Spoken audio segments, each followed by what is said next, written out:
kuki ne ku akhira.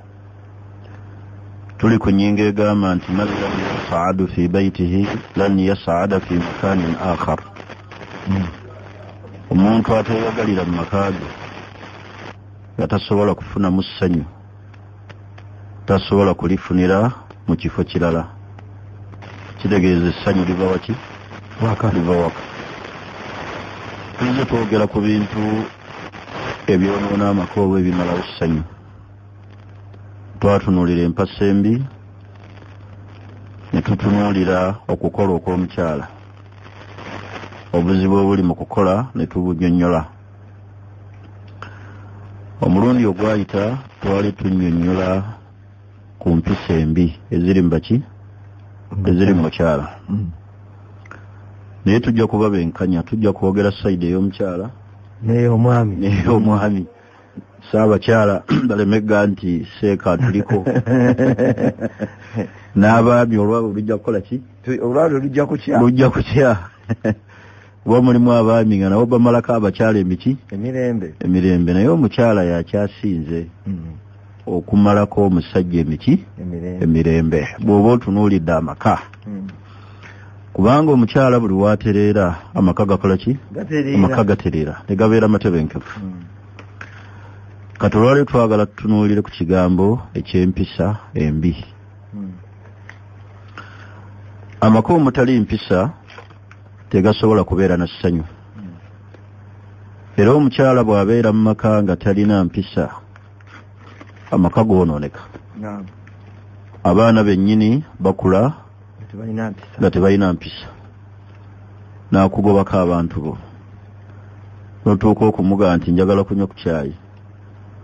Naga nti naawe olina emikono. Abakyala bangi abasajja batuuka awaka n'amutunuulira, wadde okumubuuza, wadde okumunyega, bantu ne bawangaalira mu maka nga bali mu lusirika. Ebbanga ne liyita. Kati omukyala ekimukozesa ebyo byonna kubulwa mpisa. Abakyala bangi beeyombekedde mu maka, abasajja ne babaddukako lwa kigambo eki kya mpisa. Bwe tunuulira abantu bonna abalemeddwa obufumbo, ekisinga okubalemesa obufumbo kigambo eki kya mpisa. Empisa kasiteebula mu mukyala, maka tegaba matebenkefu. Okumanya empisa embi bwe zeeyoleka mu mukyala, amaka gafu. Hatta n'abagenyi basobola okulemwa okukyala mu maka ago. Waliwo omukyala omu amaka agamu gasirikiddwa olw'ekitiibwa kyago. Musajja yakyaza abagenyi ku lunaku lwa Idi eno nno gye twakavaamu. Abagenyi bwe bakyala bajja nga omukyala tannaba akyetalaatala. Abantu ne bajja oli abayise bajja bali ku mmere. Omukyala kye yakola, baawe yali yeewunguddemu kugenda ku maduuka kugula bintu. Mukyala kyava agamba abagenyi, n'amugamba nti jangu ogirooyoza ebintu. Omugenyi anti mwezze kulya twanguye. La ilaha illallah Muhammadur Rasulullah. Mwezze kola ki? Mwezze kulya. Jangu ogirooyoza ku bintu. Kakati ago ge gamu ku maka g'abantu. Kati oyo bwayisirizza obubi ate bbaawe nnyinimu. Kati ekigambo ky'empisa, abantu okuba nti empisa, omukyala alina empisa, kigambo kinene. Ze nalabako lumu omuwalimu omu twakyala naye mu maka g'omuntu, amaka amagagga, ate empisa bw'osanga nga temuli kiraba bazibu. Kati baseeka batuula mu ntebe, obwana bujja, kubanga amaka kasita omukyala abulwa empisa n'abaana tebaba na mpisa.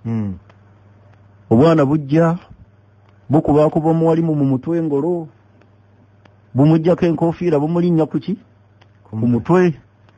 Walimu ne yeerwanako omusajja.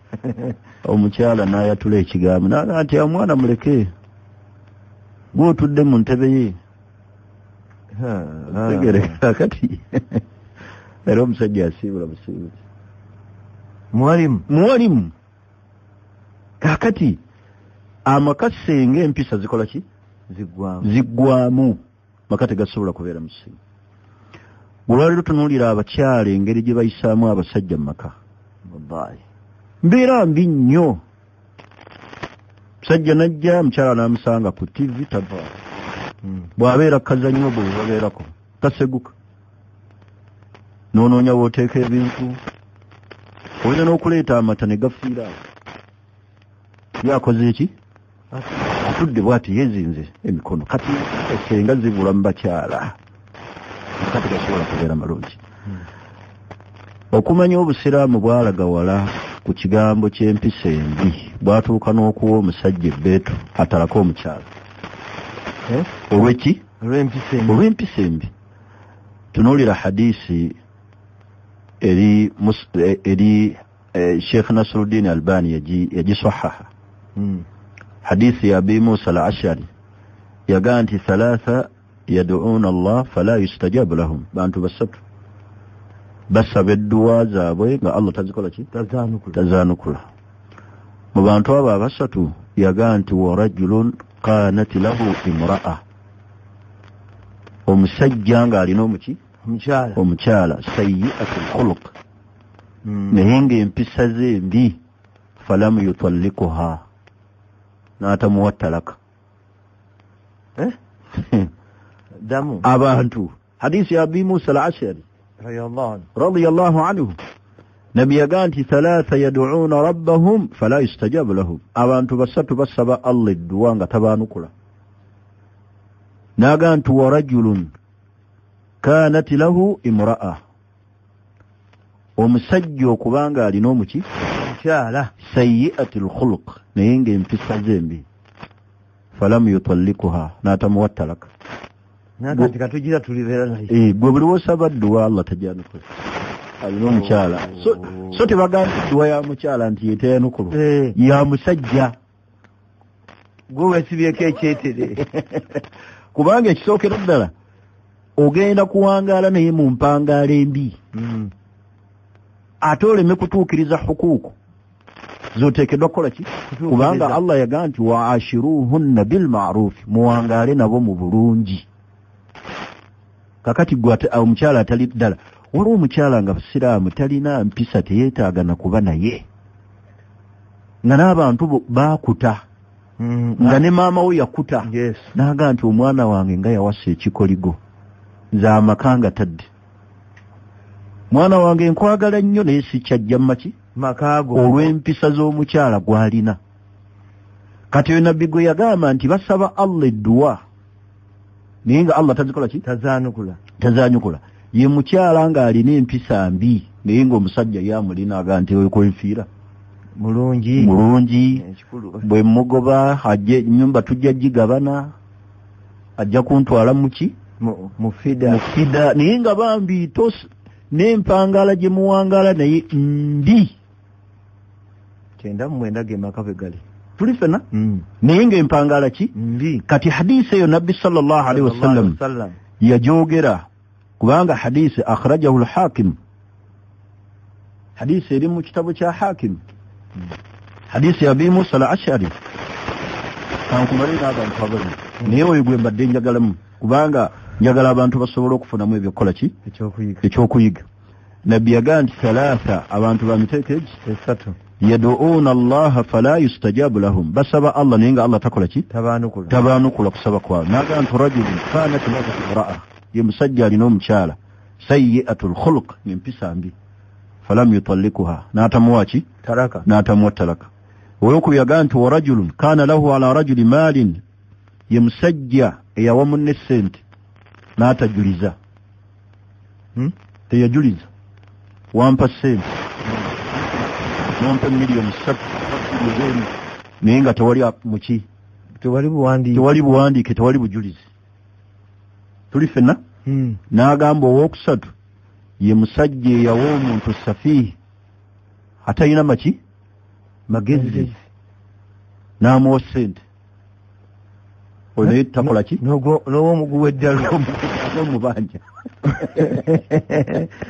Safi ali awo muyaga tategeera ate omuwadde ki sente naye gwe njagaddemu ye muntu asoose kubanga hadisi eyo basiraamu mugende mugisome eri ne musnad Imam Ahmad mweri hadisi ya Abi Musa al-Ash'ari nekyokubiri kibadde kikulu nga tugaba n'omuwaseni n'otawandiika ate bw'omugamba okuwandika naga nti musajja tanneesiga sheekha akwegana n'okwegana naga sikumanyi tompanga na kuki gwe tunuulira abantu okumanya zonna ensonga nkulu muntu atuuka okufa n'agamba omuntu n'afa nga abadde amubanja ne bagamba bannaye gundi yafudde naye mbadde mubanja namuwa obukadde bwange bumeka bubiri walla okabube bubiri kakabe kamu n'otakafuna ne bagamba obuwandiike bululu nga tebuliiwo tebuliwo tebumanyi kaakati oyo nabbi yagaa nti basaba Allah eddewa tabakola ki tabaanukula naye tudde ku nsonga esoosi ye musajja alina omukyala ng'empisa ki mbi n'atamuwa talaka kubanga empangala ejja kuba mbi mukyala akujooga akulengezza oyogera kino n'akusinisa amannyo obwenzi lye takifaako ezo zonna mpisa ki mbi kuba omukyalo ow'empisa embi baawe ne waagwa mu kizibu yasanyuka bakasibe kajja kuggwamu akajanja abadde yeepankapanka naye nga gw'olina oyo ate ng'ogamba tomukola ki era oyinza n'otuuka ekizibu n'olwala n'akuta n'agaa nti nze nkoze ki abo bangi nze ŋŋenze nze omusajja omu mukwano gwange musajja mukulu nja mukubulira nga tuvudde ku mpewo kuba olabika omumanyi musajja ali myaka 7 awangadde ne mukyala we emyaka 25 yamuwasa mwana muto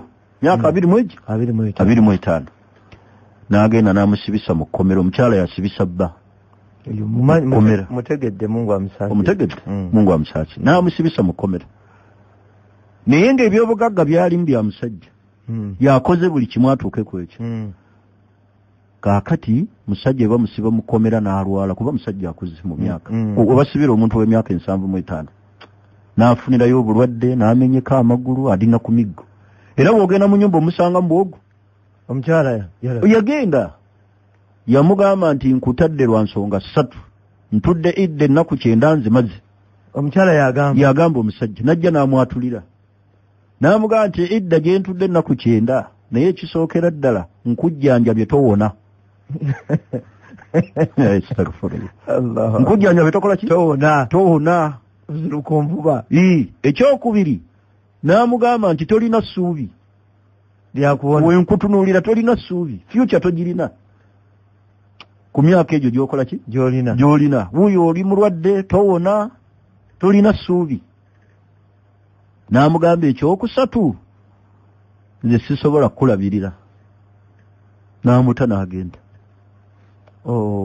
sayyi'atul khuluq mpisa ki mpisa mbi naye nga muzaddemu abaana myaka 20 kanu imagine okumala n'omukyala emyaka 25 n'abaana bali ku university bafumbiddwa baana bakulu naye n'amuta bw'atyo n'amuleka mu nyumba era bw'ogendayo omusanga mu nyumba kituufu musajja mukulu kikoze bulungi omukola ki omumanyi kaakati ekyo kiva ku mukyala kubanga sayyi'atul khuluq golooza omusajja waawangaalidde emyaka egyo olowooza no kimuguddeko bugwi najja n'amugamba lumu nti nkutadde kiba kitegeeza byazzaala babiki bingi kati omukyala ebbanga lyamala nga talina mpisa amaka tegabeera mu ssanyu buli kiseera kukusooza kukusiruwaza n'akulengezza kusinika binnyo bwe wali mpadde ku mazzi naawe olina emikono bani njala ng'ennuma njagala kunywa ku caayi nti essigiri ogiraba abala n'okuba bakuba abakyala sayyi'atul khuluq kati oyo nabbi gwe yagaa nti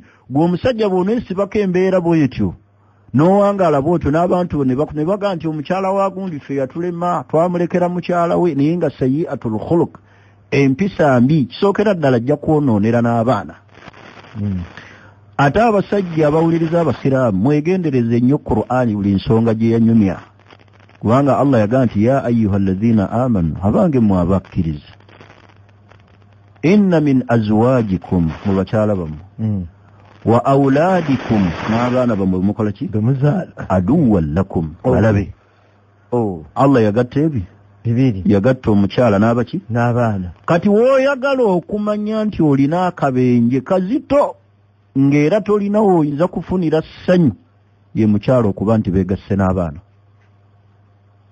ne balwanyisa nga gwe kennyini gwe balwanyisa bali aba ng'era Allah byaga nti abaana n'abaki n'abakyala balabe singa ofuna ekizibu omukyala ne yeegatta n'abaana Allahu akbar ate onoobeera n'essanyu ki wallahi abaana bakulengeza n'omukyala akukola ki akulengeza omusajja mukulu yajja dduka yava esayidi zeeyo kakiri omukyala n'abaana baamugoba mu nnyumba myaka ali mu 6 nawe era mumanyi owulira najja n'asula mu muzigo yiika yalina 7 ne bamugoba yali awaddeko n'omuzikiti okitegereka bagugulawo nga wendi basi kaakati ogenda okulaba nti senga omukyala yeegatta n'abaki n'abaana n'otuuka okwogera ye bannaye kiki kyala naga nti abaana baveeko omwana kyagambye kikituufu gwe tolabanga naawe oli musiru naye nga n'omwana akola ki nga bawulira kati tolina ssanyu mu mukyala n'abaana bennyini tobalinaako kiki tobalinaako ssanyu oba olabye nnyo oyo ye mukyala gwe bayita sayyi'atul khuluq ng'empisa ze ki nkyafu empisa ze nkyafu kubanga empisa ziva mu bukyafu n'atuuka n'okubaliga ng'okola ki ng'olaba abantu bangi bawangaalidde mu bufumbo naye nga tebuli mu ssanyu tubulaba era abasajja beekaliza bwekaliza bbali naye amaka basiraamu amaka mafu amaka maki amaka mafu abantu bawangaala empangaala eri mu maka eyeewuunyisa n'oga nti gundi bwati bwali amaka ga gundi bwe gati bwe gali olw'empisa embi ate abantu basobola okulaba omukyala eno ebbali omukyala asobola okwegonza eno ebbali n'omulaba oluusi yeeyambazza jiribaabu yeebikkiridde bulungi balaba hajjati omuggumivu naye nga bambi Allah ebbwa lyalina yakookolo empisa ki empisa mbi naye nga abamulaba eno ebbali ayinza n'okufukamira n'ababuuza naye nga gwe wallahi tasobola dde ofukamira n'akubuuza tasobola nakukulisaayo nti kola ki naye ng'eno ebbali ayolesa empisa ki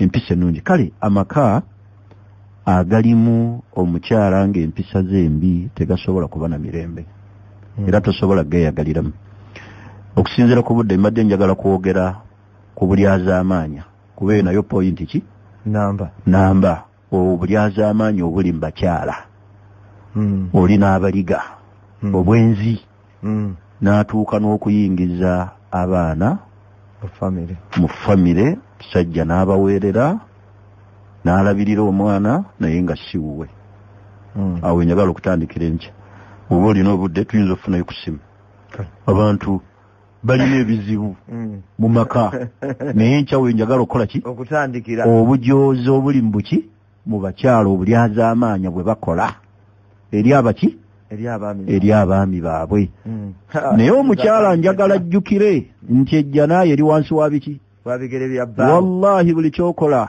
Allah agenda kuvunaana ejjana eri wansi wa bigere kasita taatawo yakkwata n'akuwa omusajja naga nti nkufumbiza Hamidu ejjana ya mukaddewo yagijjulula n'agiteeka wansi w'ebiki ebigere bya Hamidu buli omusajja bw'anaafa nga takusiimye togenda kulaba kawoowo kajjana wangi togenda kulaba ate nabbi yaga nti mba kubanga ndagira omuntu yenna okuvunamira ekitonde ekirala n'aliragidde omukyala avunamire bba olowooza nabbi yali ategeeza ki kubanga alina kugonda buli kimu kyonna awo njagala tutandikire nkya biidhinillahi taala essimu eri 0759 kuba tiraba nno tuyita ku yange jamani bakube ku yange halo nkukuti Waalaikum salaam warahmatullahi wabarakatuh. Sheikh Kiza mulamu. Wanji? Sheikh Kiza mulamu kizassebo. Sinze Sheikh Kiza. Amufana nyedobozi ono Sheikh Bosa Salim. Ngandi mwana muto ku Sheikh Kiza. Assalamu alaikum warahmatullahi. Waalaikum salaam warahmatullahi. Kabaiti kali nakakwata. Kabayi kano kwa ekisongezo moja. Nga siku ya bulungi. Halo ku Nze Hassan Juma mwera Busugi. Nkuwulidde buuza ekibuuzo. Kakati. Halo. Kati kankusonyiwa kankujjeko kubanga awereze message. Jakuwe adene ku Facebook asikyasubula gisombodde butuweddeko. Kale. Waalaikum salaam wa rahmatullahi wa barakatuh. Muhammad Bashir Yagara. Esebo jebali Sheikh. Kale. Mwebaza barakallahu fikum Sheikh Al-Bosa. Nanze. Kan seganzi chembuzamu. Ku hadisi y'omukyalo oyo ow'empisendi. Tubadde twagala otutambulireko empisendi ze ziriwa. Kubanga oyinza okubeera naye nga tomanya empisendi ze ziriwa. Barakallahu fikum. Bajja kuziga kubanga ziba nnyingi insha Allah. Munamukisa asembayo omu tusiibule. Halo. Bagenda kukola ku Madina. Waalaikum salaam wa rahmatullahi wa barakatuh. Mwasuze mutya bakadde bange. Je tulise bwasuze otesebo. Agamba kimuto wange Mahmoud Bossa. Ali wano na bigambo. Bampita Kingi Muhammad. Sheikh wange. Muri mutya. Alhamdulillah. Wewe bali kuweereza. Alhamdulillah. Mugenze ne musensuka obuyazamanya bw'abakyala. Nina munywanyi wange. Nira ngamba. Ne mu kisenge mulimu ebitanda bibiri. Obuvunaanyizibwa bwe yasigaza. Bwa kwoza ssuuka na kwala buliri bwe. Okutuuka okwebaka. Omwami ng'agenda ku bubwe n'omukyala ng'agenda ku bubwe. Fa inna lillahi wa inna ilaihi raji'un. Ishaka ku Madina Islamic abatumidde. Tusinze omutumira. Assalamu alaykum wa rahmatullahi wa barakatuh. Baba yakubye. Baba yakubye. Kindi. Zanyo mukadde wa Sheikh. Namwe abakubane inshallah letu tujja kubawayo komasa nja kubawayo akaseera musuli banaye tuli ku ssanyu twagala amaka gabeeremu ki emirembe n'essanyu kutingana mu kulaba mu maka kyala nawo omusajja obutwa n'ebirala bingi ng'etujja byogera naye nsiibudde ab'Amadina Islamic mwe namba tumidde nnyo Ishaka kwali ku mukutu awulira abazadde abatanaleeta baana bannaye abaana bali mu bigezo ebya beginning of term baana bakola buli w'omulemeza awaka mwana afiirwa ate taamu yakola ki taamu yakuyita abaana mubaleete bakole ebibuuzo basobole okufiitinga mu ssomero ne sisitimu y'essomero etambule buki bulungi nammwe abalina abaana mu masomero ag'enjawulo gye basomera abaana mubazzeeyo mu masomero tusobole okubeera nga mbayigiriza. Wassalamu alaikum wa rahmatullahi wa barakatuh. Wa alaikum salam wa rahmatullahi wa barakatuh. Mwebaziza nnyo Haji Mwanga Isaka kwebaziza. Saba Allah banaye naye njagala lumu Sheikh ntwale mulabeko. Haji Mwanga nja saba Allah inshallah amutuweera obulamu obulungi. Allahumma amin. Akumalire Haji byonna ebyekuttu webali okwesiba nsaba Allah bikumalire. Inshallah tusinkane nje Abdul Hamid Kisemsena gegange. Assalamu alaykum wa rahmatullahi wa barakatuh. Wuljo kukumacha ko Pal FM. Ai mukama Katonda ripoti kino gyentunulako.